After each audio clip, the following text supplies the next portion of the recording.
চাওক কাজিৰঙাত প্ৰধানমন্ত্ৰী মোদী ডাঙৰীয়া থাকি গ'ল, ভূটানৰ ৰজা থাকি গ'ল, ৰাষ্ট্ৰপতি মহোদয়া থাকি গ'ল, পূৰ্বৰ ৰাষ্ট্ৰপতি থাকি গ'ল।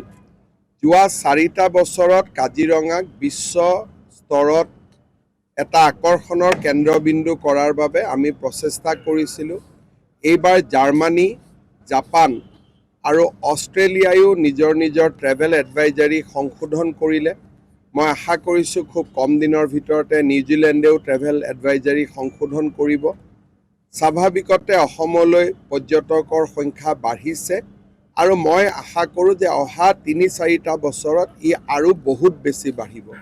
লাহে লাহে কাজিৰঙাত নতুন নতুন হোটেলবিলাকো আহিব আৰু কাজিৰঙাৰ এটা বিশাল পৰ্যটকৰ কেন্দ্ৰবিন্দু হৈ পৰিব। যোৰহাটৰ কাৰণে আজিৰ দিনটো খুব ভাল এটা খবৰ যে আমি এটা নতুন ATS অট'মেটিক টেষ্টিং চেণ্টাৰ এটা আজি মাননীয় মুখ্যমন্ত্ৰী মহোদয়ে নিজেই অপেনিং কৰিব। আমি যোৱা দুদিনৰ আগত আমি বিশ্বনাথত এটা অপেনিং কৰিলোঁ। মানে এই এপ্লাছ কোম্পানীয়ে 4টা অসমত পাইছে আৰু ইয়াৰ থাৰ্ডটো ডিব্ৰুগড় আৰু নৰ্থ চালমৰা, এনেকৈ 4টা। সেইকেইটাও 60% কাম হৈ আছে। আমি খুব 1.5 মাহৰ ভিতৰত সেইকেইটাও ইনভেশ্যন কৰিম। মানে এতিয়া গাড়ীবিলাক আমাৰ যি আগতে সময় যথেষ্ট লয় এইবিলাক ফিটনেছৰ কাৰণে, এইটো খুব ইমিডিয়েট 20 মিনিটৰ ভিতৰত এখন গাড়ী আমি ফিটনেছটো চাব পাৰিম আৰু কোৱালিটি ফিটনেছ হ'ব। আগতে এদিন নটবলটো কিবা কিবি চেকিং কৰে, এনেকুৱা ধৰণৰ ফিটনেছ আছিলে। মানে খুব মানে ভাল ধৰণে ফিটনেছ নহয়, ই মেচিনে ফিটনেছটো মানে কৰি দিব। ইয়াত কিবা ৰিজেক্ট থাকিলে ৰিজেক্ট হৈ যাব। ইয়াতে কোনো ধৰণৰ কোৱালিটি ইয়াতে কম্প্ৰমাইজ কৰা নহয়। ইয়াত কম্পিউটাৰে যেতিয়া ফিটনেছ কৰিব গাড়ীবিলাক ভাল হ'ব, ইয়াত দুৰ্ঘটনা ৰোধ হ'ব।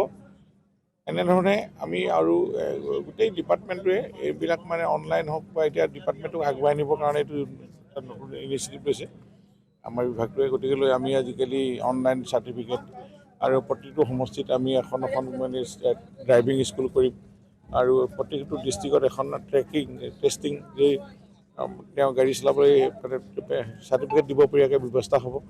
লাইচেন্সৰ কথা এনেধৰণে গোটেই অসমত এটা আমি নতুনকৈ এই বিভাগটোৱে এটা নতুন এটা সংযোজন হৈছে আৰু জনসাধাৰণক এটা ভাল যাত্ৰা লাগে, আৰামদায়ক যাত্ৰা লাগে, দুৰ্ঘটনা ৰোধ হ'ব লাগে, পলিউশ্যন কণ্ট্ৰল হ'ব লাগে। এইবোৰ বহুত মানে ষ্টেপ আমি লৈ আছোঁ। গতিকে চেণ্ট্ৰেল গভৰ্ণমেণ্টৰ ইউনিয়ন মিনিষ্টাৰ অমিত শ্বাহ, আমাৰ নীতিন গাডকাৰী যি আছে, তেওঁ বহুতখিনি কথা নতুনকৈ চিন্তা কৰি আছে। এই গোটেই কথাখিনি আমি ভাবিছোঁ যে আমাৰ এই ডিপাৰ্টমেণ্টটোৰ ট্ৰান্সপৰ্ট ডিপাৰ্টমেণ্টটোৰ গতিশীল হ'ব আৰু জনগণেও ইয়াত খুব তেওঁলোকৰ ব্যৱসায় বাণিজ্য কৰাৰ ক্ষেত্ৰত গাড়ীবিলাকৰ যি কামবিলাক সোনকালে বেছি দেৰি ৰৈ থাকিব নালাগে ইয়াত। গতিকে দিনত এইটোত 100খন সৰু গাড়ী, 100খন ডাঙৰ গাড়ী, এনেধৰণে একেদিনাই ইমানখিনিকে আমাৰ ফিটনেছটো চাৰ্টিফিকেট দিব পৰা ব্যৱস্থা হৈ যাব। কিমান টকা ব্যয় সাপেক্ষে? এইটো আমাৰ প্ৰায় 18 crores এনেকুৱা ধৰণে তেওঁলোকে কৰিছে, অসম চৰকাৰৰ পইচা নহয়। এইটো আমাৰ ASTC লগত MOU আছে, মাটিটো আমি দিছোঁ। আমাৰ পাৰ্চেণ্টেজ আমাৰ থাকিব, STCৰ কাৰণে এটা ফাণ্ড আহিব ইয়াৰ পৰা। গতিকে এইখিনিয়ে আমাৰ কাম সময় কমত আমাৰ ৰাইজৰ সুবিধা হ'ব। মোৰ ৰাইজে খুব কম সময়ত নিজৰ কামটো কৰিব, দিনটো ৰ'ব নালাগে। গতিকে এনেকুৱা ধৰণৰ খুব মানে সময় কমত কামখিনি হৈ যাব আৰু কোৱালিটি হ'ব। গাড়ীবিলাক সকলো কমাৰ্চিয়েল গাড়ীবিলাক আমি ইয়াতে প্ৰথম ফিটনেছ হ'ব। আমাৰ পাৰ্চনেল গাড়ীবিলাক 15 বছৰ লাগে, কমাৰ্চিয়েল গাড়ীবিলাক আমি 8 বছৰত 2বাৰ চেকিং হ'ব। এইটো ফিটনেছ চাৰ্টিফিকেট ইয়াৰ পৰা ওলাই যাব।